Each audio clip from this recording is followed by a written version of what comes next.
계신 가족 여러분, 한 주간 잘 지내셨습니까? 한 주간 다니엘 기도회를 통해서 은혜 많이 경험했죠? 오늘의 말씀 묵상도 여전히 계속됩니다. 오늘은 11월 8일 토요일입니다. 에스라 6장 13절에서 22절 말씀을 함께 보겠습니다.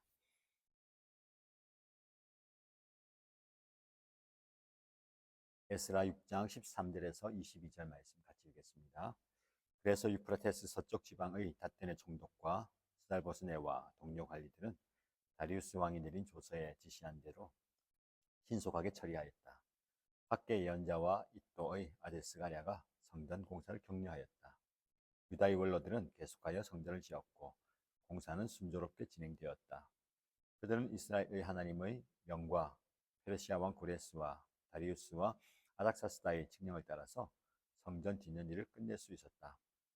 성전 건축이 끝난 것은 다리우스 왕 6년 아달월 3일이다. 그때 제사장들과 레위 사람들과 사로잡혀 갔다가 돌아온 사람들과 모든 이스라엘 백성은 기뻐하면서 하나님의 성전 봉헌식을 올렸다. 하나님께 이 성전을 바치면서 그들은 수소 100마리와 숫양 200마리와 어린 양 400마리를 바치고 온 이스라엘을 위한 속죄 제물로는 이스라엘 지파의 수대로 숫염소 12마리를 바쳤다. 그렇게 한 다음에 그들은 갈래별로 제사장을 세우고 무리별로 레위 사람을 세워서 모세의 책에 기록된 대로 예루살렘에서 하나님을 섬기는 일을 맡아보게 하였다. 사로잡혀 갔다가 돌아온 이들은 첫째 달 14일에 유월절을 지켰다. 제사장들과 레위 사람들은 일제히 몸을 씻고서 정결 예식을 치렀다. 그런 다음에 레위 사람들은 돌아온 이들 모두와 동료 제사장들과 자기들이 먹을 유월절 양을 잡았다. 잡혀갔다가 돌아온 이스라엘 자손들이 그것을 먹었다.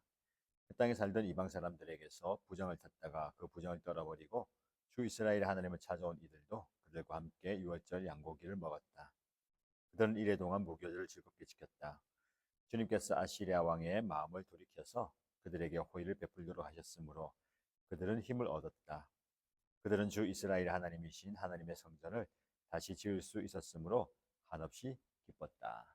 아멘. 우리가 함께 읽은 본문의 말씀을 중심으로 성전 완공과 예배 회복이라는 제목으로 말씀을 묵상하겠습니다. 오늘 우리가 읽은 본문은 오랜 기간 동안 많은 장애물과 방해를 극복하고 마침내 예루살렘 성전이 완공되는 감동적인 순간, 그리고 그 이후에 유다 백성들이 어떻게 예배를 회복했는지를 기록하고 있습니다. 우리 지금까지 에스라 말씀을 통해서 백성이 포로 생활에서 돌아와서 성전 재건을 시작했지만 여러 가지 반대 세력의 방해로 공사가 중단되었고 다시 선지자들의 격려로 재개되었던 것을 보게 됩니다. 마침내 다리우스 왕의 조사와 승인을 통해서 새로운 조서 칙령이 내리고 성전 건축에 대한 새로운 동력을 얻게 되는 과정을 살펴보았습니다. 오늘 본문은 그 여정의 성공적인 완결, 그리고 성전 완공 이후에 첫 번째 절기 예배를 통해서 드러난 하나님 그리고 그의 백성 사이의 언약 관계의 회복을 볼 수가 있습니다.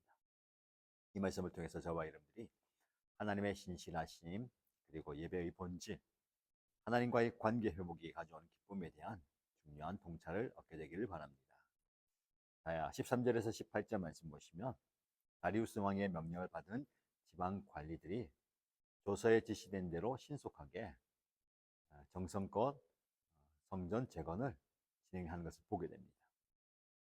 그 관리들이 반대와 방해를 일삼았지만 이제는 성전 재건을 적극적으로 지원하는 역할을 하고 있습니다. 하나님께서 어떻게 인간의 마음과 현상 가운데, 역사의 현장 가운데 역사하시는지를 볼 수 있는 대목입니다. 14절 말씀을 보시면 성전 건축의 성공 요인을 두 가지로 꼽습니다. 하나는 선지자 학개와 스가랴가 예언한 대로라는 표현입니다. 하나님의 말씀과 영적 지도력이 중요하다는 것을 우리에게 보여줍니다. 다른 하나는 이스라엘 하나님의 명령과 페르시아 왕 고레스와 다리우스와 아닥사스다의 명령을 따라라는 표현이 나오죠. 신적 권위와 인간 권위의 조화를 보여줍니다. 이 모든 것들이 협력하여서 하나님의 성전 건축이 완성되는 것입니다. 15절 말씀에 보시면 성전이 다리우스 왕 제6년 아달월 3일에 준공되었다라고 정확한 날짜를 기록합니다. 기원전 515년 3월 초순경으로 성전 기초를 놓기 시작한 지 약 4년이 지나고, 그리고 고레스가 첫 귀환을 허락한 칙령을 내린 지 20년 만의 일이었습니다. 또한 이 날짜는 첫 성전이 느부갓네살에 의해서 파괴된 지 약 70년 만에 이루어지는 겁니다. 예레미야를 통해서 예언하신 70년 포로 생활이 정확하게 성취되었다라는 것을 보게 됩니다. 이후의 말씀은 성전 봉헌식을 묘사하는데요. 이스라엘 자손 제사장과 레위 사람과 포로로 잡혀갔다가 돌아온 나머지 사람들이 기쁜 마음으로 하나님의 성전 봉헌식에 참여하였다라고 말씀합니다. 그들이 모두 기쁜 마음으로 환희에 찬 모습으로 예배에 참여하는 것을 보게 됩니다. 오랜 노력과 어려움, 숱한 고난 가운데서도 성전 봉헌이 완성된 것을 기뻐하는 것입니다. 그는 수수 100마리와 수장 200마리와 어린 양 400마리를 성전 봉헌식에서 하나님께 드렸습니다. 솔로몬의 성전 봉헌식에 비하면 규모가 작은 것이지만 포로 생활하다가 돌아온 그들 기환 공동체에 적용한다면 매우 헌신된 제물이었다는 것을 볼 수가 있습니다. 특히 중요한 것은 18절에 기록된 제사장과 레위인의 임명에 관한 것입니다. 성전의 물리적 재건과 더불어서 예배의 질서와 체계, 또 하나님의 말씀에 따라서 회복되었다는 것을 보게 됩니다. 하나씩 하나씩 회복되어 가는 과정을 볼 수 있습니다. 19절에서 22절 말씀은 유월절과 무교절, 축하, 축제의 모습이 나오는데요. 성전 완공 후에 한 달 뒤에 귀환 공동체는 유월절을 지키게 됩니다. 유월절은 이스라엘 백성들이 지킬 절기 중에서도 아주 중요한 절기입니다. 출애굽과 하나님의 구원을 기념하는 날이 바로 유월절이죠. 포로에서 돌아온 이스라엘 백성들에게 이 절기는 새로운 출애굽, 새로운 시작을 상징했을 겁니다. 20절의 제사장과 레위인들이 그들이 몸을 정결하게 하여서 다 정결하였다라고 말씀합니다. 하나님께 예배 드리기 위한 준비로서의 정결함, 내적인 영적인 준비가 필요하다라는 것을 우리에게 보여줍니다. 21절에는 예배에 참여한 사람들의 범위가 확장되는데요. 포로로 잡혀갔다가 돌아온 이스라엘 자손들과 그 땅에 사는 이방 사람들 모두가 다 부정한 행실을 버리고 이 축제에 참여하는 것을 보게 됩니다. 하나님의 백성 공동체가 단순히 혈통, 국적에 제한되는 것이 아니라 하나님에 대한 신앙과 헌신의 기초에서 확장되는 것을 보게 됩니다. 마지막으로 22절 말씀은 이 절기를 지키는 축제의 분위기를 잘 묘사합니다.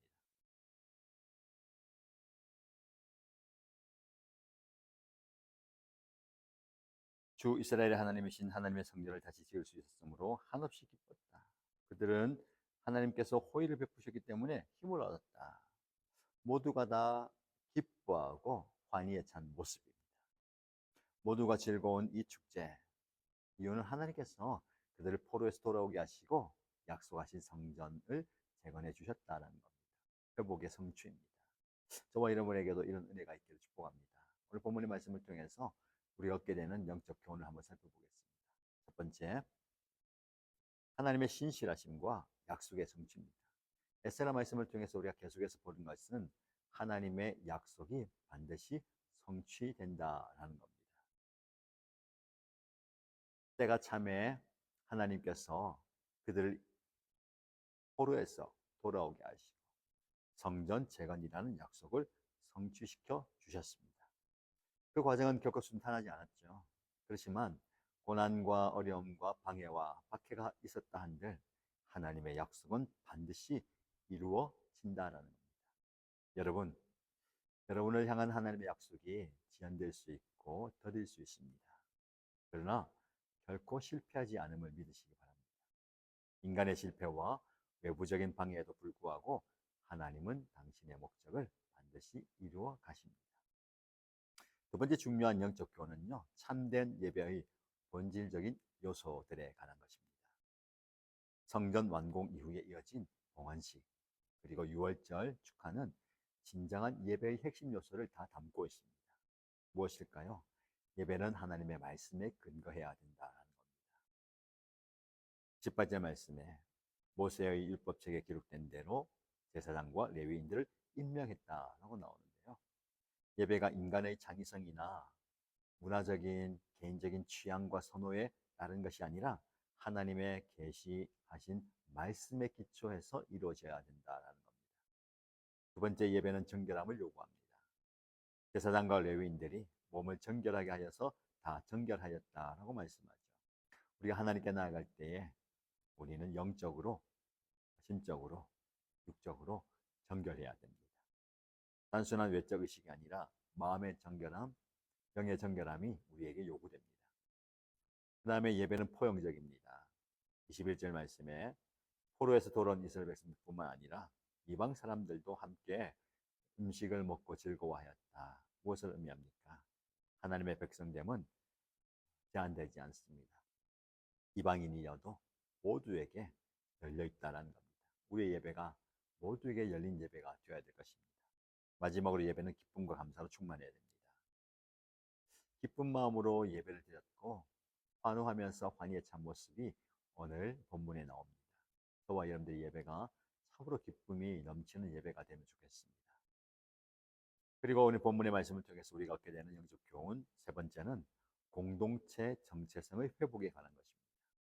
성전 완공과 유월절 축가는 단순히 무언가를 완공했기 때문에 기뻐하는 것이 아니라 언약 백성인 하나님의 백성 이스라엘이 하나님과의 그 관계, 즉 언약의 회복이 성취되었기 때문에 기뻐하는 것입니다.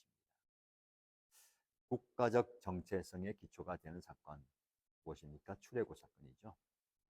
하나님의 구원을 기념하는 절기가 유월절입니다. 유월절을 지키는 것은요, 포로에서 돌아온 귀환 공동체가 그들 자신들이 하나님이 애굽에서 구출하신 바로 그 백성의 연속성에 있다. 우리도 그 백성의 후손이다. 우리도 그런 은혜와 구원하심을 얻었다라는 것을 고백하는 것입니다. 한 개인이 아니라 공동체가 함께 고백하는 것입니다. 그래서 모두가 다 함께 예배하고 제물을 드리고 기뻐하는 것입니다. 우리 하나님께서 이 본문을 통해서 우리 공동체도 공동체 전체가 영적 정체성을 바로잡아서 예배하는 공동체, 하나님의 공동체가 되었으면 좋겠습니다. 네 번째로 하나님의 주권과 역사 통치에 관한 것입니다. 하나님께서 어떻게 인간 역사의 흐름과 정치적인 상황마저도 주관하시는지, 그리고 그 상황을 통해서 하나님의 목적을 이루어 가신지를 보게 됩니다. 하나님의 명령에 따라서 고레스 왕, 다리우스 왕, 아닥사스다 왕이 움직였다는 겁니다. 여러분, 하나님께서 마음먹으시면 세상 통치자들도 움직이시고 모든 움직이지 못할 상황이 없습니다. 하나님께서 역사하시면 되는 것입니다. 아무리 왕이어도 하나님께서 그의 마음을 움직이시면 역사가 일어난다는 것입니다. 이런 은혜가 저와 여러분의 삶 가운데 있기를 축복합니다. 하나님께서 여러분 삶 가운데 축복하셔서 하나님께서 누군가의 마음을 움직여 주시고 상황과 환경을 움직여 주시길 축복합니다. 마지막으로 오늘 본문은 기쁨과 회복의 깊은 관계를 보여줍니다. 이스라엘 백성들은 모두가 기뻐하면서 예배드렸고, 기뻐하면서 유월절을 지켰고, 기뻐하면서 무교절을 지켰습니다. 즐겁게 기뻐하면서 우리 안에 이런 그 기쁨이 회복되기를 원합니다. 기쁨의 요소가 어디에서부터 오는 것일까요? 오랜 노력 끝에 성취된 성전 완공이라는 성취감이 있을 것입니다. 하나님의 약속이 성취되는 것을 목격하는 그들의 기대에 대한 확신이 있었겠죠. 공동체 정체성의 회복에서 오는 소속감의 안정감도 있을 겁니다. 무엇보다도 하나님과의 관계가 회복되었다라는 충만한 기쁨입니다. 성전은 하나님의 임재의 상징입니다. 성전의 재건은 하나님이 다시 그 백성 가운데 거하신다라는 표시입니다. 에스겔서에 예언된 것처럼 하나님의 영광이 성전을 떠났다가 다시 돌아오는 과정의 일부로 볼 수가 있습니다. 저와 여러분의 삶 가운데 하나님의 영광과 하나님의 임재와 하나님의 능력이 충만하게 거하길 축복합니다. 그럴 때 우리 안에 기쁨이 회복되는 겁니다. 저와 여러분의 삶의 기쁨이 참으로 하나님으로 인한 즐거움이 회복되길 축복합니다. 결론입니다. 오늘 본문의 말씀, 오랜 여정 끝에 마침내 성전 완공, 그리고 이어지는 예배와 축제, 기쁨, 이것이 우리의 삶 가운데 이루어지길 축복합니다. 무엇보다도 참된 예배가 우리 가운데 회복되기 원합니다. 많은 예배를 드리지만 모든 예배가 하나님을 경험하고 하나님의 영광을 목도하고 하나님의 임재를 체험하는 예배가 되면 좋겠습니다. 예루살렘 성전, 이 성전은 오래전에 사라졌습니다. 그것이 상징했던 하나님과 인간의 관계의 회복, 이 핵심 메시지는 예수 그리스도 안에서 더욱더 완전하게 성취가 되었습니다. 예수님은 자신의 몸을 진정한 성전으로 제시하셨습니다. 그리고 지금은 성령을 통해서 저와 여러분 개인과 교회 공동체가 하나님의 성전이 되었다라고 말씀합니다. 이제 우리는 건물로서의 성전을 재건하지는 않습니다. 그러나 그리스도 안에서 하나님과의 관계를 더욱더 깊이 하면서 공동체로서 함께 하나님을 예배하고 세상 가운데 하나님의 임재를 나타내는 살아있는 성전으로 세워져 가기를 축복합니다. 에스라 시대의 성전 완공과 예배 회복에서 나타난 기쁨과 즐거움이 오늘 우리의 예배와 삶 가운데도 충만하게 나타나기를 주님의 이름으로 축복합니다.